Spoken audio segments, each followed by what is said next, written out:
this is Carolyn from All Things EFFY, and I am here to continue my series on how to make a rug. So, at this point, I've finished tufting the black part of the rug, and I prefer to carve in between, adding different colors to my rug.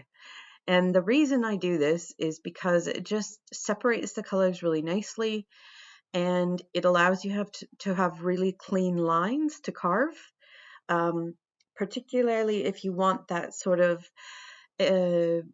popular style of definition that a lot of rugs you will see on Instagram and TikTok and wherever else. So this is an option. You can definitely just skip this step and just continue to tuft. And I will go through making another rug where I don't do this in between carving. But yeah, this one is going to go over how to do it the way I prefer. So basically, I've taken my scissors and I am just trimming the, like, it's hard to explain, but it's almost like an overflow into the areas that I want to tuft with different colors. So yeah, let's just, basically I'm going to use the scissors first because they're the safest way to do this. And if you get some confidence with this kind of in-between carving technique, you can also start to use your electronic carvers as well. I have this handy little hand vacuum too, to just because you make a lot of fluff during this, so it's good to have something to clean it up with. But yeah, so you could do this all with scissors, or you can, I'll show you how you can start to use your carver that you would get with your ultimate kit, if that is what you have purchased from us. This little part probably shows the best how I'm just cutting away the excess that's kind of gonna be in the way when I try to tuft the other areas. So obviously it would take quite a bit of time if you're just using the scissors. Yeah.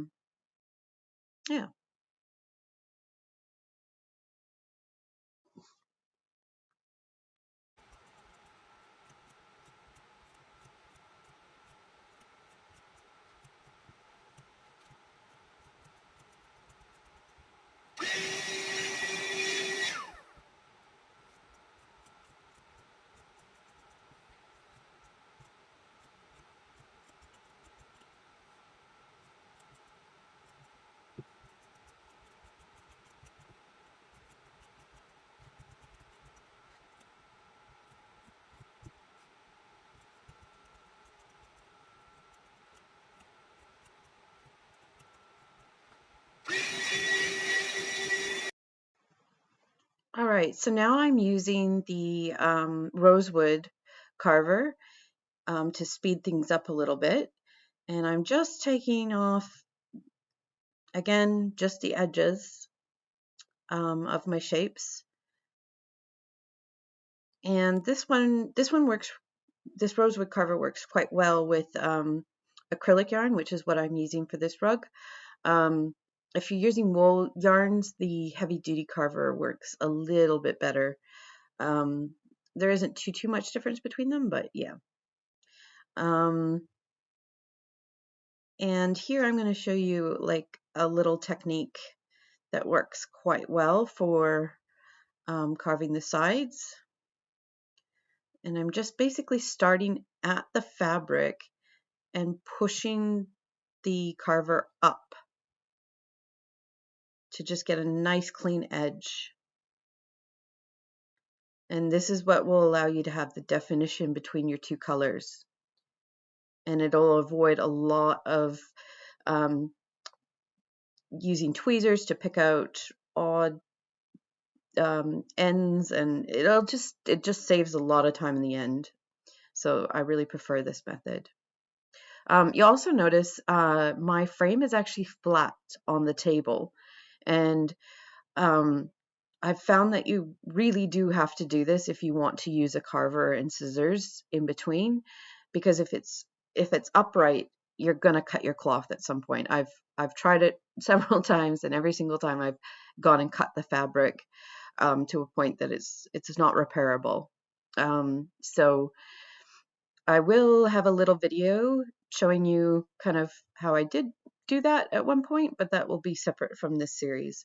Um, yeah, so as long as it's flush with the table, um, and you don't have any space between the table and your fabric, you should be able to avoid cutting your fabric. But you also want to just make sure that when you're using the scissors or you're using the carver, that you don't dig into the cloth, and try to just stay away from the very bottom. Like try to not carve directly on the cloth, if that makes sense. This is a bit of a trial and error thing.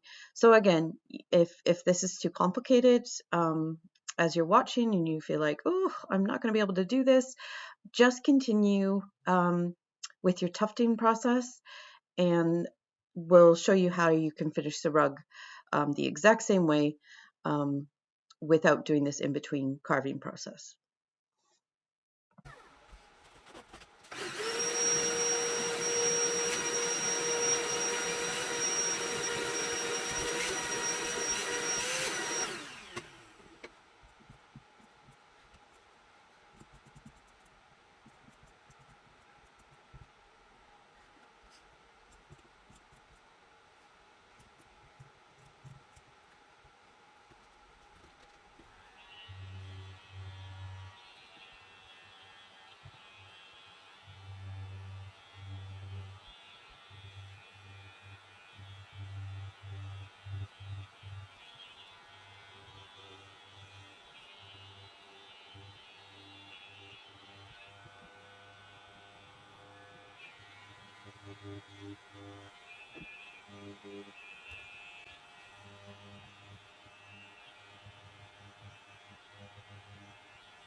Okay, just to show you the variety of tools that we do have, and depending on which you chose to purchase with your ultimate kit, again, we're assuming that you bought an ultimate kit and you're following along with your kit. So yeah, this is the heavy duty rug carver, which is a little bit stronger than the rosewood carver. Works pretty much the same. It has a speed control and on-off switch, and yep, about the same, just has a little bit more power. I guess I should mention the blade is a little bit more open on this one, so it is easier to snag the cloth with this carver than it is with the rosewood one. So if you're using this heavy duty carver, just be a little bit more careful if you weren't being already. All right.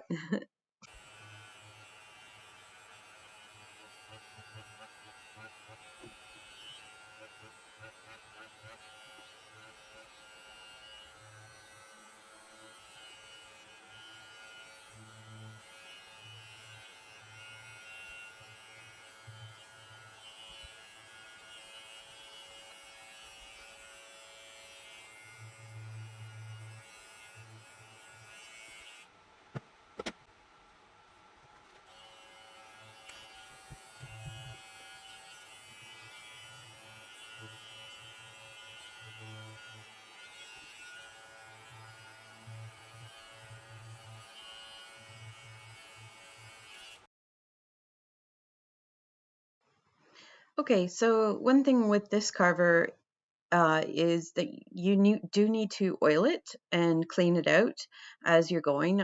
Usually probably about, gosh, every 15-20 minutes of use. So you can see that you just unscrew that metal band, and then the piece comes off and you can clean it out. And then I just use the Ashford oil that we supply with your Ultimate Kit, and you just put a couple drops on either side, run it to make sure it's not going to spew oil onto your project, and then yeah, you're good to start again.